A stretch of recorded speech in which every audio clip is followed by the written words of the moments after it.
Hey, what's up? I'm X. I've done a lot of questing in this game. I've done close to 1,000 quests across all of my accounts. I think I'm a pretty good candidate to tell you about quests and if they're good or bad. So, today we're going to be going over the top 5 quests in OSRS. And this is according to me, so please don't get mad. The things I'm going to be considering are difficulty, rewards, gameplay, lore, and overall fun. The advantages of the Runelight quest helper will not be too influential in the ranking. Let's get right into it. Let's get started with number 5. Elemental Workshop 1 and 2. Starting out with a tie is sort of a weird choice, but I do think that this quest doesn't get the attention that it deserves. It's an incredibly simple and fun quest series with very minimal lore, but a whole lot of rewards, and it's incredibly brief. I've never heard from anyone I know say that Elemental Workshop was difficult or not fun.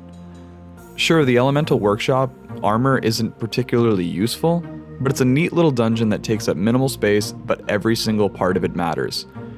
You just have to read about this old workshop and run it like it used to run. There's some sort of mystery to it that makes it feel like an even faster than a quest than it already is. You get a ton of XP for not a lot of work, and I personally just love this quest, and I think it deserves the number 5 spot. At number 4, we have Recipe for Disaster. You might have a negative opinion about some aspects of this quest, but there is no denying that a crossover episode is always a fun and welcomed one. This quest is basically like the ultimate showdown of Ultimate Destiny, or the Jimmy Timmy Power Hour. The prerequisite quests all make reappearances throughout the mini-quests that make up Recipe for Disaster, all while being major callbacks to the Cook's Assistant quest that started it all. The Barrow's Gloves and an exclusive, special, invisible chest are all wonderful rewards for your account progression, and will basically be used throughout the rest of your RuneScape career. The quest is fun with a lot of well-timed humor, mini rewards like the rock cake, and a lot of experience. I basically use this quest to skip early farming and get right to trees. When you finish RFD, it is recognized that you are basically starting your real PVM journey right then and there.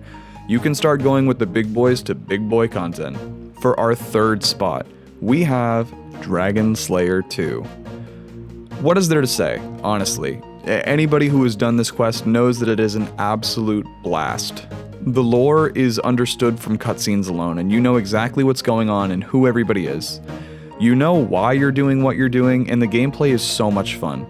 There are not many quests in this game that allow you to complete tasks in whatever order you want, but I have always loved the ability to go and do the stuff that I wanted to do first. I could start with the Vorkath fight, or head down to the Krazi jungle, or whatever. The boss fights are intense and exciting. The big exhale you give when you finally finish the bosses is unlike so many other quests. The rewards are huge, and the story is great. It was a phenomenal follow-up to an already classic quest, but I think it filled those shoes and then some.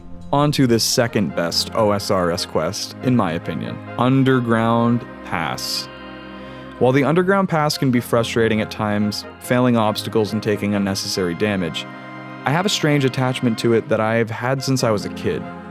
There's something about the Underground Pass and the fact that you're in this deep, scary cave with traps and monsters you don't understand, and regardless of the damage and fights, you have to make it to the end. Being able to figure out how to get deeper and deeper was exciting. And now, even as an adult, I still get the same mystifying look at the Underground Pass that I had when I was young. It's gigantic and expansive.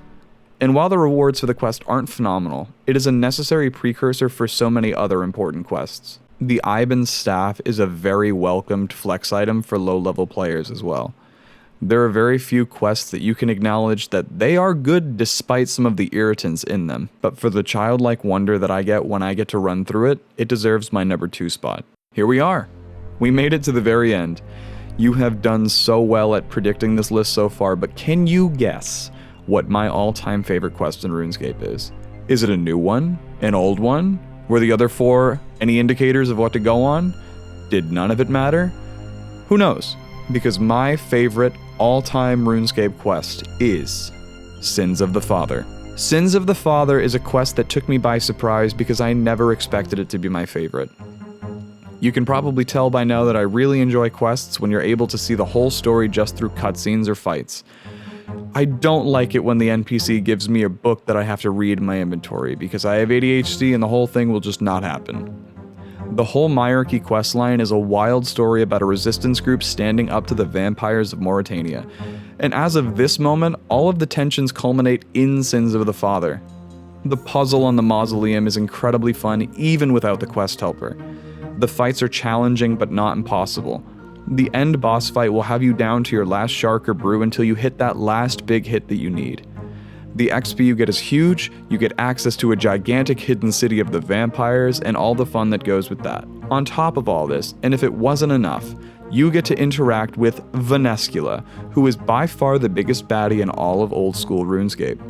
The wild part about Sins of the Father is that it's not even the last quest in the series. We're left on such a cliffhanger, I cannot help but be absolutely stoked for when we do get to go back and save our big-hipped goth GF Venescula. But that's my list, and I hope you liked it. I hope you saw some of your favorites on there as well. If I didn't put yours on the list, make sure you drop your case below. I would actually, genuinely, not the YouTuber kind of way, actually love to hear about what your favorite quest is and why. I have already filmed the top 5 worst OSRS quests, but I didn't know if the world was ready for that one yet. That's all I've got for you today. Thank you for subscribing and liking and the stuff. See ya. Goodbye.